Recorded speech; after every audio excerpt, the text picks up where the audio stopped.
Hello everyone.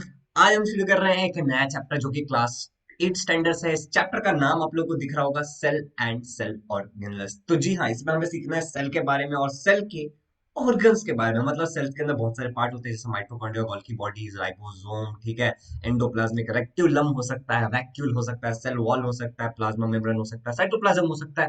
ऐसे बहुत सारे पार्ट हो सकते हैं। हमें सारे पार्ट्स के बारे में जानना है, सेल के बारे में जानना है और सेल के ऑर्गेनल्स के बारे में जानना है। हमें जानना है कि प्लांट सेल और एनिमल सेल में फर्क क्या होता है, प्लांट सेल में क्या प्रेजेंट होता है, क्या एब्सेंट होता है, एनिमल सेल में क्या प्रेजेंट होता है, प्लांट सेल में क्या एब्सेंट होता है। ऐसे बहुत सारी चीजें हमें जानना है। अगर आप चैनल पर नए हो तो चैनल को सब्सक्राइब कर दो। जी हाँ, मुझे पता है कि काफी दिनों से मैंने प्रॉमिस किया था कि आपके 8 स्टैंडर्ड के लेक्चर आएंगे, मगर नहीं आ रहे थे। देखो यार, एक्चुअली मेरे खुद के ही एग्जाम शुरू थे, तो दैट इज द रीजन कि मैं नहीं कर पाया। इनफैक्ट आज भी मेरा एग्जाम है, मगर आज मैं रिकॉर्ड कर रहा हूँ। एनीवे मैं डालने की कोशिश करूंगा जितना भी रिकॉर्ड हो जाए। This is take 2। ठीक है, एक बार रिकॉर्ड करके कचरा हो चुका है, पूरा दोबारा रिकॉर्ड कर रहा है। ऐसा बहुत सारा एफर्ट लगता है। एक बात और बताना चाहता हूँ तुम्हें, जब तुम ये लेक्चर देख लोगे, ठीक है, तो नीचे लिंक डाला रहेगा एक क्विज का, तो वो क्विज भी तुम जाकर के अटेम्प्ट कर सकते हो। प्लीज अपना ईमेल आईडी सही डालना, ठीक है। और इससे रिलेटेड 10 क्वेश्चंस होंगे, यही चैप्टर से रिलेटेड, तो तुम जाकर उसको अटेम्प्ट करना हो, तुम्हारे लिए वो हेल्पफुल हो जाएगा थोड़ा सा। चलो तो अब स्टार्ट करते हैं हमारा चैप्टर, जिसका नाम है सेल एंड सेल ऑर्गेनल्स। ठीक है, तो अभी यहाँ पे एक सवाल पूछा, how many types of cell are found in living organism. तो लिविंग ऑर्गेनिज्म में कितने प्रकार के सेल पाए जाते हैं।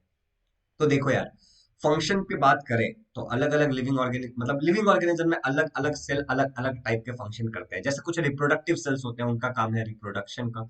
जैसे ही कुछ और भी सेल्स होते हैं, सेल्स जैसे कि, और कौन से सेल्स हो सकते हैं, नर्वस सेल्स हो सकते हैं, ठीक है। तुम्हारे हार्ट के अलग होते हैं, कार्डिक मसल होते हैं, तो शायद वहां के सेल थोड़े से अलग होंगे। अलग अलग मसल्स में अलग अलग सेल होंगे, तभी तो उनके टिश्यूज अलग होते हैं। आपको पता है ना, बहुत सारे सेल्स मिलकर के क्या बनाते हैं, टिश्यूज बनाते हैं। तो बहुत टाइप के सेल्स भी हो सकते हैं, फैट सेल्स हो सकते हैं, ठीक है। ऐसे बहुत सारे हो सकते हैं। दूसरा सवाल पूछा है, what is the instrument that we use to observe the cell. Cell को ऑब्जर्व करने के लिए कौन सा इंस्ट्रूमेंट है जिसका हम ये उपयोग करते हैं। तो इट इज माइक्रोस्कोप। बच्चों, यहाँ पे लिखा है कि लास्ट साल तुमने पढ़ा था अबाउट कि सेल क्या होता है, structural and functional unit of living organism होता है। According to their function, cells have different sizes and structure and found in different organs. In organs, तो मैंने यही तुम्हें एक्सप्लेन किया था बेसिकली। अब यहाँ पे बात है प्लांट एंड एनिमल सेल की। तो तुम अगर देखोगे तो ये न्यूक्लियस है यार, ये माइटोकॉन्ड्रिया, और इस तरीके से यहाँ पे ये सेल वॉल है। तो बहुत सारे पार्ट प्लांट में प्रेजेंट होते हैं, कुछ एनिमल्स में नहीं होते, एनिमल्स में होते हैं, प्लांट में नहीं होते। तो यहाँ पे एक चार्ट दिया है। तो अगर ये चार्ट को हम सॉल्व करने जाए तो इट विल टेक 5 मिनट, मुझे पता है। लेकिन आगे चल के कंपोनेंट ऑफ सेल में हमें यही चीजें पढ़नी है कि किसमें क्या होता है, नहीं होता है। कंपोनेंट्स ऑफ सेल जो हम पूरा आगे तक पढ़ने वाले हैं, देख लो एक बार। ये जो नीचे तक हम पढ़ने वाले हैं, इसमें हमारा मुद्दा यही पढ़ना है, ठीक है। तो हम उसको सॉल्व नहीं करते हैं, हम डायरेक्टली इसको देख लेते हैं, ठीक है। चलो बच्चों, अब देखो सेल वॉल की बात करते हैं। तो it is found around the cells of algae, fungi and plants. तो ये एल्गी, फंगी और प्लांट्स में मिलता है। एनिमल में ये एब्सेंट होता है, animal cell lack cell wall. इसके अलावा cell wall is an elastic and strong coat around the cell membrane. ये एक इलास्टिक और स्ट्रॉन्ग कोट होता है कहाँ पे, सेल मेम्ब्रेन के बाजू में, जो बेसिकली बना होता है carbohydrate like cellulose and pectin जैसे कार्बोहाइड्रेट, और कुछ पॉलीमर्स भी होते हैं, जैसे कि lignin, suberin, cutin are added in the cell wall as per the need. ठीक है, अब देखो फंक्शन क्या है सेल वॉल का, to support and protect the cell by preventing entry of excess water in the cell. ये cell wall का function है कि वो प्रोटेक्ट करता है सेल को और प्रिवेंट करता है एक्सेस ऑफ वाटर को जाने नहीं देता बेसिकली। अब वाटर कब एक्सेस जाता है, कब नहीं जाता है, उसके बारे में हमें यहाँ पे पढ़ना है, जिसको हम ऑस्मोसिस, डिफ्यूजन वगैरह बोलते हैं। यहाँ पे हमें बहुत सारी चीजें पढ़नी है कि कब वाटर जाएगा, कब नहीं जाएगा एंड ऑल, ठीक है। लेकिन सेल वॉल का बेसिक फंक्शन क्या है कि ये तुम्हें प्रोटेक्ट करता है, सपोर्ट देता है और एक्सेस ऑफ वाटर को जाने नहीं देता। कार्बोहाइड्रेट्स और पॉलीमर्स इन दो चीजों से बनता है। एनिमल सेल में एब्सेंट है भाई साहब, और प्लांट सेल में प्रेजेंट है। क्लियर। तो अगला जो हमारा है वो है plasma membrane and cell membrane. तो हमें इसके बारे में भी पढ़ना है, ठीक है। My dear students, talking about plasma membrane and cell membrane. तो देखो इसमें दो चीजें लिखी हुई हैं, एक तो लिखा है तुम्हारा प्लाज्मा मेम्ब्रेन और एक लिखा है सेल मेम्ब्रेन। तो क्यों ऐसा क्यों लिखा है एक जगह प्लाज्मा मेम्ब्रेन और सेल मेम्ब्रेन, क्या इन दोनों में कुछ सिमिलैरिटी है या नहीं है। तो देखते हैं वही चीज है। तो देखो, एक्चुअली प्लाज्मा मेम्ब्रेन को ही सेल मेम्ब्रेन बोलते हैं। मेम्ब्रेन मतलब क्या होगा कि तुम्हारा जो सेल है उसके बाजू में एक कवरिंग है छोटी सी, ठीक है, उसको सेल मेम्ब्रेन बोलेंगे। देखो अभी हम देखने वाले अच्छे से। It is a thin, fragile and elastic covering that separates the cell components from outer environment. ये एक थीन, फ्रेजाइल और इलास्टिक कवरिंग है। इलास्टिक है मतलब ये फैलेगा थोड़ा सा और थोड़ा वापस आएगा, ठीक है। और तुम्हारा इलास्टिक का होता है ना स्ट्रेचेबल, मतलब इलास्टिक मतलब सिंपली, ठीक है, जो आउटर एनवायरमेंट से प्रोटेक्ट करता है, सेपरेट करता है, ठीक है, चीजों को, एक लेयर है बीच में जो बाहर की और अंदर की चीजों को अलग करता है, ठीक है। अभी देखो यहाँ पे अगर बात करें, structure of plasma membrane, protein molecules are embedded in two layers of phospholipid. मतलब फॉस्फोलिपिड्स मतलब ये फैट से बना हुआ है, लिपिड्स का मतलब होता है फैट, और फॉस्फो मतलब फॉस्फोरस, ठीक है, तो इन चीजों से ये बना हुआ है। और क्या बोल रहा है, structure of plasma membrane, protein molecules are embedded in two layers of phospholipid. मतलब मान लो कि दो लेयर है फॉस्फोलिपिड का और उसके बीच में क्या एम्बेडेड क्या है, प्रोटीन मॉलिक्यूल्स, समझ रहे हो। अब देखो यहाँ पे क्या है, plasma membrane is said to be selectively permeable membrane as it allows some substance to enter the cell while prevents the other substance. इसका मतलब क्या होता है, सिलेक्टिवली परमिएबल है, मतलब ये कुछ ही चीजों को अंदर आने देगा और कुछ बाकी चीजों को नहीं आने देगा, मतलब बहुत ही सिलेक्टिव है, ठीक है, इसका मतलब ये है। Due to this property useful molecules of water and salt oxygen enter the cell and CO2 exit the cell. और इसी प्रॉपर्टी के कारण जो आपने पढ़ा हुआ, ठीक है, ऑक्सीजन वगैरह एंटर करती है, सॉल्ट मॉलिक्यूल्स वगैरह एंटर करते हैं, सॉल्ट वगैरह एंटर करते हैं, और कार्बन डाइऑक्साइड एग्जिस्ट कर पाता है। इसके अलावा देखो, if any changes occur outside the cell, the cellular environment does not change due to the plasma membrane। अगर बाहर में कोई भी चेंजेस हो रहा है तो क्या बोल रहा है, देखो, if any changes occur outside the cell, अगर बाहर कोई भी चेंजेस हो रहा है, the cellulose the cellular environment does not change due to the plasma membrane. क्योंकि बीच में प्लाज्मा मेम्ब्रेन है तो सेल के अंदर का जो एनवायरमेंट है वो चेंज नहीं होता। This condition is called as homeostasis, और इसी कंडीशन को क्या कहते हैं, होम्योस्टेटिस। मतलब बाहर के चेंजेस के कारण अंदर में कोई फर्क नहीं पड़ रहा है, इसको होम्योस्टेटिस कहते हैं। तो यहाँ पे तुम्हारा स्ट्रक्चर है, पूरा का पूरा स्ट्रक्चर ऑफ सेल वॉल दिखाया है, ये यहाँ पे स्ट्रक्चर ऑफ सेल वॉल है बेसिकली, ठीक है। और यहाँ पे तुम देख सकते हो स्ट्रक्चर ऑफ प्लाज्मा मेम्ब्रेन वगैरह दिया है तुम्हारे को, ठीक है। यहाँ पे तुम्हारा स्ट्रक्चर ऑफ प्लाज्मा मेम्ब्रेन दिया है, तो ये भी तुम देख लो अच्छे से। अभी थोड़ा सा आगे बढ़ते हैं बच्चों, और कुछ इंपॉर्टेंट है जो हमें समझना है। और ये यहाँ पे कुछ चीजें बताई है इन लोगों ने। How do substances travel in cell, cell के अंदर सब्सटेंस कैसे आते हैं कैसे जाते हैं, तो हमें वो देखना है। तो देखो, एक तो होता है तुम्हारा इंडोसाइटोसिस और एक होता है एक्सोसाइटोसिस। अब नाम से ही समझ में आ रहा है, इंडो मतलब अंदर, एक्सो मतलब बाहर, ठीक है। तो देखो क्या है इंडोसाइटोसिस, क्या है, to gulf engulf the food and other substance from the outer environment. मतलब जो सेल है तुम्हारा वो बाहर से कुछ ले रहा है तो उसको इंडोसाइटोसिस कहेंगे। और अगर अगर to excrete the waste material out of the cell, अगर बाहर निकाल रहा है तो उसको एक्सोसाइटोसिस कहेंगे। अब देखो यहाँ पे ध्यान से देखना, processes those those that don't consume cellular energy, diffusion and osmosis, ठीक है। डिफ्यूजन और ऑस्मोसिस दो प्रोसेस है जिसके बारे में हमें पढ़ना है। देखो, डिफ्यूजन का मतलब क्या होता है, एंट्री और एग्जिट, मतलब आ भी सकता है जा भी सकता है, of small molecules like CO oxygen and CO2। तो छोटी मोटी मॉलिक्यूल जो एंट्री मारेगा और एग्जिट मारेगा उसको डिफ्यूजन कहते हैं। अब ऑस्मोसिस एक इंपॉर्टेंट चीज है जिसके बारे में तुम्हें थोड़ा डिटेल में पढ़ना है। यहाँ पे ऑस्मोसिस देखो क्या है, the travelling of water from a part with more water to a part with less water through a selectively permeable membrane is osmosis। It is physical process with three possibility। मतलब क्या बोल रहा है, ध्यान से समझो। सबसे पहले तो बोल रहा है selectively permeable membrane से होने वाला है। कहाँ से होने वाला है, selectively permeable membrane से होने वाला है, तो ये अपने दिमाग में डाल लेना। और क्या बोल रहा है, traveling of water from a part with more water, मतलब एक जगह है जहां पे ज्यादा पानी है, to a part with less water, तो मैं क्या कह सकता हूँ कि ज्यादा हायर टू लोअर फ्लो हो रहा है। और किससे हो रहा है, through a selectively permeable membrane. For example मान लो कि यहाँ पे इसमें ज्यादा पानी है, ठीक है, और इसमें कम पानी है, तो यहाँ से यहाँ जा रहा है, ज्यादा से कम किससे हो रहा है, एक सिलेक्टिवली परमिएबल मेम्ब्रेन से हो रहा है, तो उसको मैं ऑस्मोसिस कहूंगा। अभी यहाँ पे कुछ डायग्राम है, अगर तुम ध्यान से देखोगे तो इधर बताया जा रहा है कि पानी बाहर निकल रहा है तुम्हारे इससे, यहाँ पे बता रहा है कि अंदर भी जा रहा है बाहर भी आ रहा है, और यहाँ पे बोल रहा है खाली अंदर जा रहा है। तो इससे तुम्हें समझ में क्या आता है, अब देखो यहाँ पे भी बोला है हाइपर, हाइपर मतलब ज्यादा, ठीक है, बोल रहा है कि इधर ज्यादा है और इधर से बाहर जा रहा है, हाइपरटोनिक। आइसोटोनिक मतलब बोल रहा है दोनों तरफ बराबर है, इधर और इधर दोनों जगह बराबर है। और हाइपोटोनिक मतलब क्या बोल रहा है कि अंदर कम है बाहर ज्यादा है, तो अंदर की जरूरत है, हमेशा जहां ज्यादा होगा वहां से कम तक जाएगा। मतलब यहाँ पे क्या समझ में आ रहा है कि सेल के अंदर ज्यादा है, हाइपरटोनिक सेल के अंदर ज्यादा है, सेल से बाहर की तरफ जाएगा। आइसोटोनिक मतलब दोनों जगह बराबर है तो नॉर्मल है, ठीक है, अंदर बाहर होता रहेगा। और हाइपोटोनिक मतलब सेल के अंदर कम है बाहर ज्यादा है, तो सेल में जाएगा, ज्यादा से कम की तरफ जाएगा, higher to lower, selectively permeable membrane के थ्रू। तो आई होप कि यहां तक समझ में आ गया होगा। अब थोड़ा सा आगे बढ़ते हैं, अभी यही चीजों को हमें बहुत अच्छे से समझना है, और तो कुछ खास नहीं है यहाँ पे। तो गिव मी अ मिनट, ठीक है, गिव मी अ मिनट। अभी देखो अगला क्या है तुम्हारा, आइसोटोनिक सॉल्यूशन, हाइपोटोनिक सॉल्यूशन और हाइपरटोनिक सॉल्यूशन, जो मैंने तुम्हें बताया था वही लिखा देखो। Medium outside outside and inside the cell has same proportion of water, they doesn't go in and out. Isotonic मतलब सेम है दोनों जगह। हाइपोटोनिक मतलब अंदर कम है, ठीक है। The cell has less water from than outside, बाहर के मुकाबले सेल के अंदर कम है। So water enters the cell, तो सेल कम जगह पे जाएगा जहां पे, मतलब पानी कहाँ जाएगा, जहां पे कम है, तो सेल के अंदर जाएगा, ठीक है। This is called as endosmosis, इसको इंडोमोसिस भी कहते हैं। Example, if raisins are kept in water after some time they swell and become turgid, मतलब मान लो तुमने कुछ चना मूंग वगैरह कुछ पानी में डाला है, तो कुछ देर बाद वो फूल जाएंगे, क्योंकि बाहर बहुत ज्यादा पानी है as compare to that particular regions, या फिर रेजिन्स मतलब किसमिस बोला जा रहा है बेसिकली।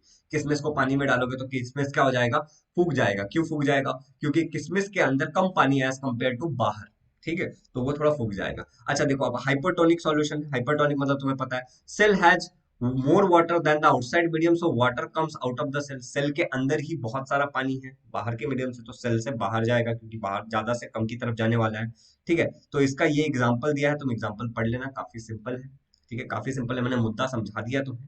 अगला जो है अपना वो है साइटोप्लाज्म, अगला क्या है अपना साइटोप्लाज्म, तो इसको भी पढ़ते हैं। तो बच्चों, cytoplasm is a fluid between plasma membrane and nucleus, तो तुम्हारे न्यूक्लियस जो centre controlling unit of cell होता है, और तुम्हारा जो प्लाज्मा मेम्ब्रेन होता है, जो बाहर का आउटर मेम्ब्रेन और इनर एनवायरनमेंट को अलग करता है, ठीक है, उसके बीच में क्या है, साइटोप्लाज्म है, उसके बीच में क्या है, साइटोप्लाज्म। ये एक फ्लूइड है, ये क्या है, एक फ्लूइड है, मतलब ये लिक्विड में स्टेट में है। Many cell organelles are suspended in the cytoplasm, मतलब कि बहुत सारे जो सेल के जो ऑर्गन्स हैं वो साइटोप्लाज्म के अंदर पाए जाते हैं, मतलब उसके अंदर होता है, ठीक है। Cytoplasm is a medium for cellular chemical reaction, cytoplasm एक मीडियम है सेलुलर केमिकल रिएक्शन के लिए। The part of cytoplasm other than organelles is cytosol, तो ऑर्गेनलेस को छोड़ दे सेल के, तो जो पार्ट है उसको बोलते हैं cytosol. Cytosol stores vital substance like amino acid, glucose, vitamin etcetera, तो ये बहुत ही जरूरी वाली चीजें रखता है, जैसे अमाइनो एसिड जिनसे प्रोटीन बनता है, उसके अलावा ये ग्लूकोज रखता है जो तुम्हारा एनर्जी है, विटामिन जो तुम्हारी बॉडी को हेल्प करता है ग्रोथ में। In animal cell, cytoplasm is more granular and dense, while in plant cell, it is thin and mostly pushed to the peripheral due to larger central vacuole. तो animal cell में ये ज्यादा पाया जाता है as compare to plant cell, ये बोला जा रहा है बस, और कुछ नहीं। और क्यों, और ये थोड़ा पेरिफेरल रीजन में मिलता है, थोड़ा पुश रहता है, क्योंकि प्लांट सेल में बड़ा वैक्यूल होता है, ठीक है, as compare to animal cell. अब देखो यार, अब बात करते हैं सेल ऑर्गेनल्स की, हमने कुछ बेसिक्स बात कर ली है, तो देखो, an organelle in a specialized subunit having specific function within the cell, they are organs of the cell। अब मतलब इसका मतलब क्या बोला जा रहा है कि कुछ एक स्पेसिफिक चीज जिसका एक प्रॉपर काम है, जैसे मान लो तुम्हारा मुंह, इसका काम क्या है, खाना खाना और बात करना, ठीक है। तुम्हारा नाक सांस लेने के काम आता है, तुम्हारा आंख देखने के काम आता है, इसका एक प्रॉपर काम है। इसी तरीके से सेल के अंदर बहुत सारे ऑर्गन्स होते हैं और हर ऑर्गन का एक स्पेसिफिक काम होता है, ठीक है। अब देखो यहाँ पे क्या बोला है, each organ has its own lipoprotein membrane except nucleus and chloroplast, all other organelles can be seen only with electron microscope, तो बाकी दो ये ऑर्गन्स को छोड़ के बाकी सब तुम्हें खाली इलेक्ट्रॉन माइक्रोस्कोप से ही दिखेंगे, और हर एक ऑर्गन का एक अपना ही लिपोप्रोटीन होता है। चलो अब आगे बढ़ते हैं बच्चों। अब बात करते हैं न्यूक्लियस की, अब बात करते हैं न्यूक्लियस की। तो न्यूक्लियस तुम्हारा क्या है, देखो यहाँ पे एक एक्टिविटी दिया है, वो तुम कर लेना तो तुम्हें काफी कुछ समझ में आएगा। क्या बोल रहे हैं, take a drop of water on a clean glass slide using an ice cream spoon, gently scrape the inner surface of your cheek. यार मत करो ये एक्सपेरिमेंट, ठीक है, चलो आगे बढ़ते हैं, आगे बढ़ते हैं। तो हम लोग सीधे यहाँ पे आ जाते हैं, और इधर देखो ये तुम्हारा न्यूक्लियस, हमें न्यूक्लियस पढ़ना है, बाकी दुनियादारी नहीं देखना है, ठीक है। तो when observed under the electron microscope we can see the nucleus overlaid by a double layered membrane। Nucleus जो है तुम्हारा वो डबल लेयर्ड मेम्ब्रेन है, अगर तुम ध्यान से देखोगे तो ये डबल लेयर्ड है, देखो यहाँ पे डबल लेयर्ड दिखा होगा तुम्हें, ठीक है। और इसके अंदर ना स्मॉल पोर्सेस होते हैं, ये दिख रहा है, छोटे छोटे पोर्सेस दिख रहे हैं तुम्हें, छोटे छोटे पोर्सेस होते हैं, ठीक है। The processes allow the passage of material in and out of the nucleus, ये पोर्सेस के कारण चीजें अंदर आती है और बाहर जाती हैं, ठीक है। Nucleus has one round nucleus and a network of chromatin fibre, एक राउंड न्यूक्लियस होता है और नेटवर्क ऑफ क्रोमेटिन फाइबर्स होता है। क्रोमेटिन फाइबर्स वो होते हैं जिनसे क्रोमोसोम बनता है बेसिकली, ठीक है। Chromatin fibres are thin thread like structure which condense to form short and thick chromosome, जो मैं तुम्हें बताया। At the time of cell division functional segment of the chromosomes are called as genes, मतलब यार देखो ये बहुत क्रोमोसोम जो है, ठीक है। अगर क्रोमोसोम क्रोमेटिन फाइबर से बने हैं, तो मान लो ये धागे हैं, ठीक है, ये जब कंडेंस हो जाते हैं इस तरीके से, तो ये बन जाता है क्रोमोसोम। और अगर मैं इस क्रोमोसोम को इस तरीके से खोलूंगा, तो ये है तुम्हारा डीएनए, और इसका स्पेसिफिक यूनिट जो बोलेंगे यहाँ से यहाँ तक, मान लो कोई एक स्पेसिफिक टुकड़ा ले लेंगे तो उसको जीन बोलेंगे, ऐसा यहाँ पे बताया जा रहा है। ठीक है, काफी सिंपल है। अब देखो, फंक्शंस ऑफ न्यूक्लियस की बात करते हैं। न्यूक्लियस का फंक्शन क्या है? तो it controls all the metabolic activities of the cell and also the cell division. ये तुम्हारे सेल के सारे मेटाबॉलिक एक्टिविटीज को कंट्रोल करता है और सेल डिवीजन को भी कंट्रोल करता है। It is involve in the transmission of hereditary characters from parents to offspring. ये इन्वॉल्व है तुम्हारे हेरिडिटरी कैरेक्टर्स के ट्रांसफॉर्म में, क्योंकि इसके पास क्रोमोसोम है। ठीक है, चलो आगे बढ़ते हैं, आगे बढ़ते हैं। अगला जो है तुम्हारा वो है एंडोप्लाज्मिक रेक्टिकुलम। ये भी काफी इंपॉर्टेंट है, ईआर बोलते हैं इसको, एंडोप्लाज्मिक रेक्टिकुलम को। The organelles which conduct various substance inside the cell is called as endoplasmic reticulum. ER has a net like structure consisting of interconnected miniature tube and sheets filled with fluid. Ear is connected to the nucleus from inner side to plasma membrane from the outer side. क्या बोला जा रहा है? इतना सब कुछ पढ़ लिया, इसका मतलब तो समझा दो, खाली रीड करने के लिए तो लेक्चर रिकॉर्ड मत करो। ठीक है, तो यहाँ पे देखो, the organelles which conduct various substances inside the cell is called as endoplasmic reticulum. तो बहुत एक ऑर्गन जो बहुत सारी चीज को अंदर लेके जाता है, ठीक है, इनसाइड द सेल, उसको क्या बोलते हैं? एंडोप्लाज्मिक रेक्टिकुलम बोलते हैं, ईआर। ठीक है, has a net-like structure consisting of interconnected miniature tubes and seats filled with the fluid. इसके पास एक net-like structure होता है, देखो यहाँ पे एक net-like structure है, ठीक है। और ER is connected to the nucleus from inner side and plasma membrane from the outer side। तो जो तुम्हारा जो ER है वो न्यूक्लियस के बाजू में होता है फ्रॉम इनर साइड। तो देखो यहाँ पे न्यूक्लियस दिख रहा है, उसके बगल में है ये, ठीक है। और plasma membrane from the outer side, और बाहर की तरफ से किससे कनेक्टेड होता है? ये प्लाज्मा मेम्ब्रेन से। तो काफी सिंपल है, तुम्हें समझ में आ गया होगा।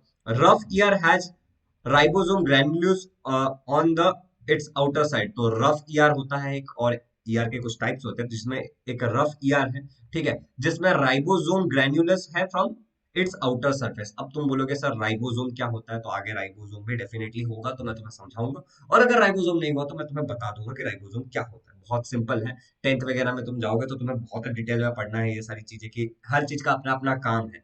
ठीक है, राइबोसोम वो है जिसके पास शायद आरएनए वारएनए कुछ होता है, बताऊंगा, सब बताऊंगा, ठीक है।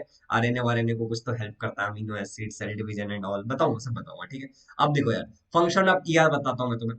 It is the framework that supports the cell. ER क्या है? एक फ्रेमवर्क है जो सेल को सपोर्ट करता है बेसिकली। कंडक्शन ऑफ प्रोटीन, ये तुम्हें हेल्प करता है प्रोटीन कंडक्ट करने में।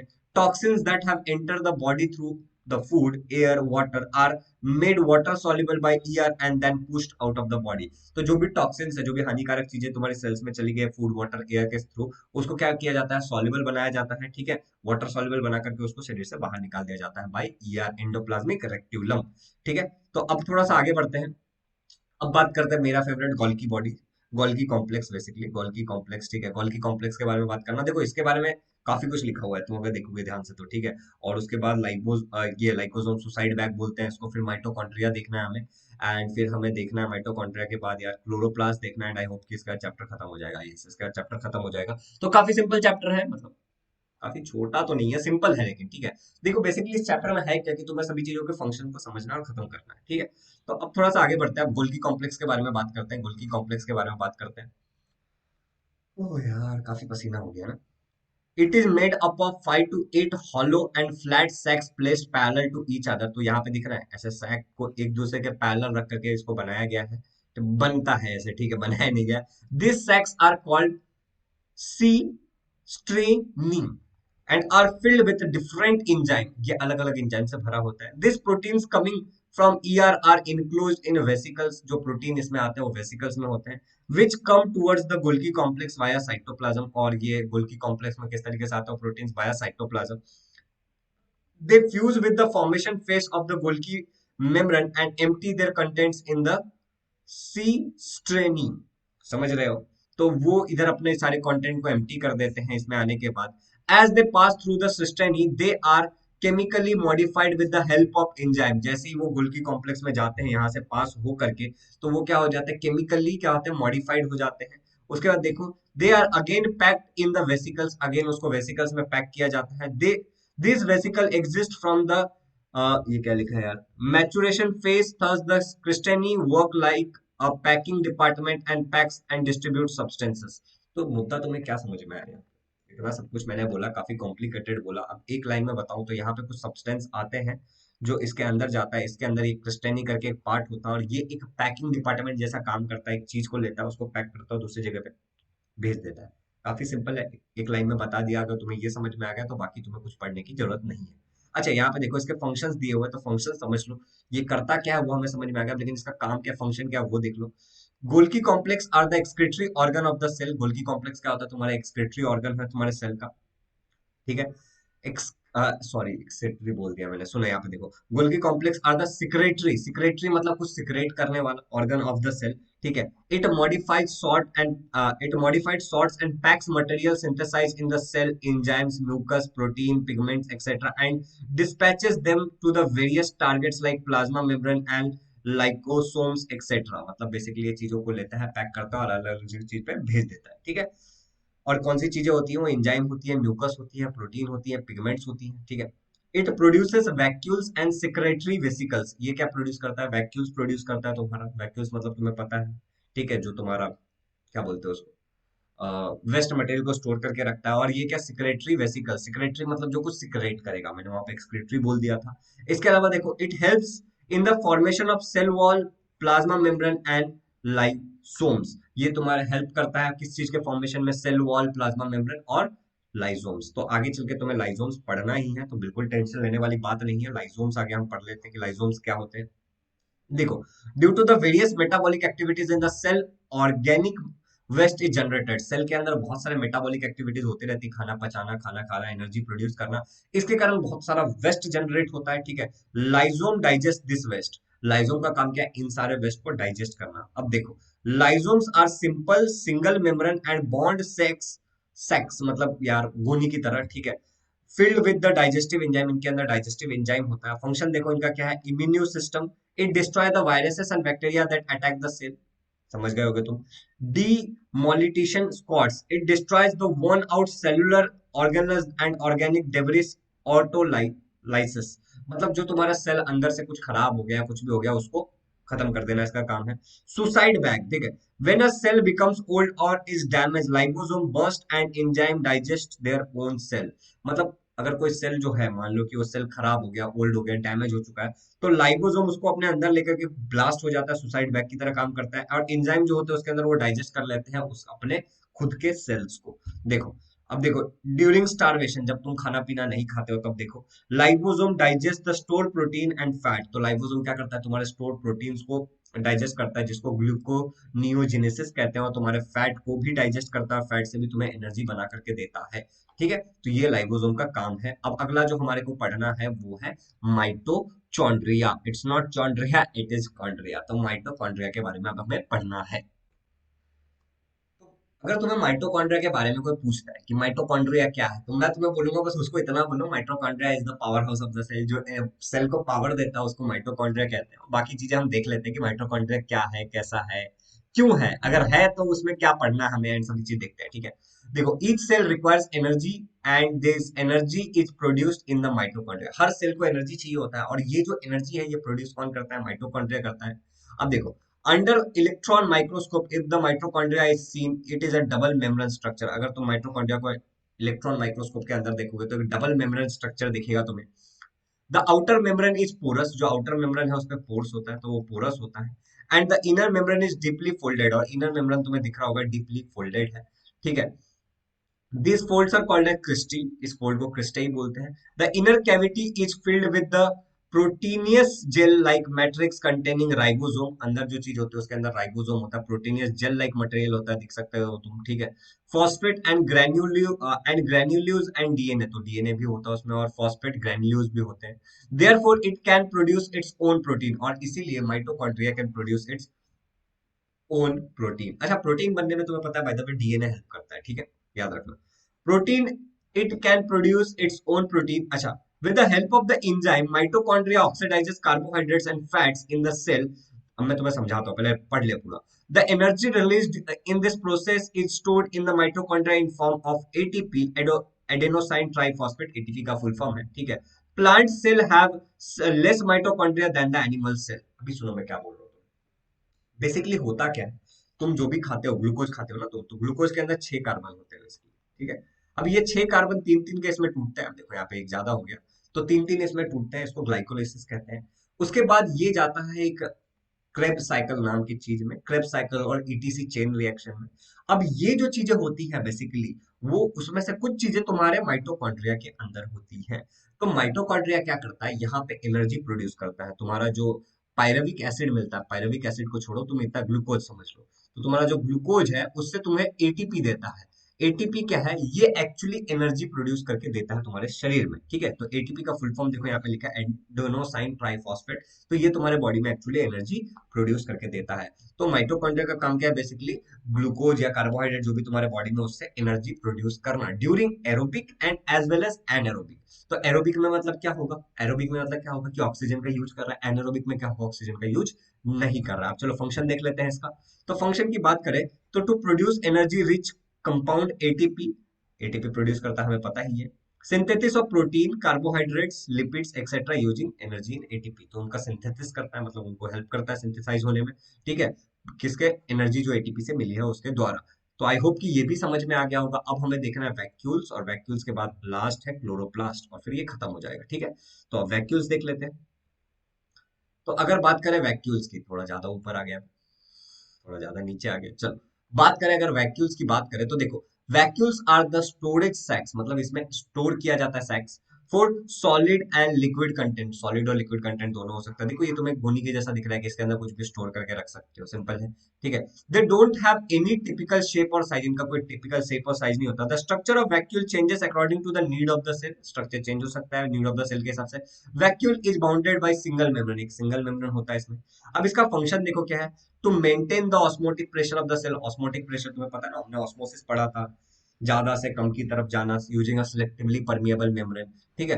To store the metabolic by products and end products, glycogen, protein, water etcetera, ठीक है। In animal cell they can store water, waste products and food, while in amoeba it stores food before digestion. तो अगर animal cell की बात करोगे तो it can store food and etcetera, while, लेकिन amoeba देखो, दे कैन स्टोर प्रो, एक minute अच्छा, मैं वो कैसा काफी सारा काला काला काला काला हो गया तो मुझे दिख ही नहीं रहा था, ठीक है। In animal cell they store waste product, animal cell में क्या होता है, ये वेस्ट प्रोडक्ट को स्टोर करके रख सकते हैं, ठीक है, and food. While in amoeba, amoeba की बात करें तो फूड को स्टोर करके रखता है डाइजेशन से पहले, ठीक है, एमीबा यूनिसेलुलर है बाय द वे, ठीक है। In plant cell vacuoles are full and cell sap and provide turgidity and rigidity to them. अब देखो, एनिमल कैसा है, एक्सक्रीशन करते हैं, मतलब एनिमल्स खाते हैं और जाते भी है, लेकिन प्लांट्स खा के जाते नहीं है। तो उनके अंदर जो वेस्ट मटेरियल है ना, उनके अंदर ही ज्यादा से ज्यादा टाइम तक स्टोर रखता है। तो इसके कारण क्या होता है, वैक्यूल्स फुल रहते हैं और प्लांट्स को क्या करते हैं, वो टर्जिड बना देते हैं, कड़क बना देते हैं, ठीक है। अब देखो अगला जो हमारा वो है प्लास्टिड्स। तो प्लास्टिड्स के बारे में बात करते हैं, देखो, why are plants leaves green, flowers red, yellow, orange, blue, मतलब फ्लावर्स के कलर पूछ रहा है। The organelles which gives the colours is present only in the plant cell, तो जो कलर देता है वो खाली प्लांट सेल में होता है। It is called as plastid, तो प्लास्टिड खाली प्लांट सेल में होता है। Plastids have double membrane and they are of two type, plastid double membrane होता है और दो टाइप का होता है। तो प्लास्टिड का काम क्या है, बेसिकली कलर देना वगैरह, ठीक है। अब यहाँ पे देखो, colour of the, colour of the plant part और पिगमेंट क्या है उसमें, अगर ग्रीन है तो उसमें क्लोरोफिल है, ऑरेंज के लिए क्या है, कैरोटीन है, येलो के लिए क्या है बेटा, जैंथोफिल है, पर्पल, ब्लू, डार्क पिंक वगैरह के लिए क्या है, यहाँ पे देखो कलर, ये चीजें लिखी हुई हैं, ठीक है।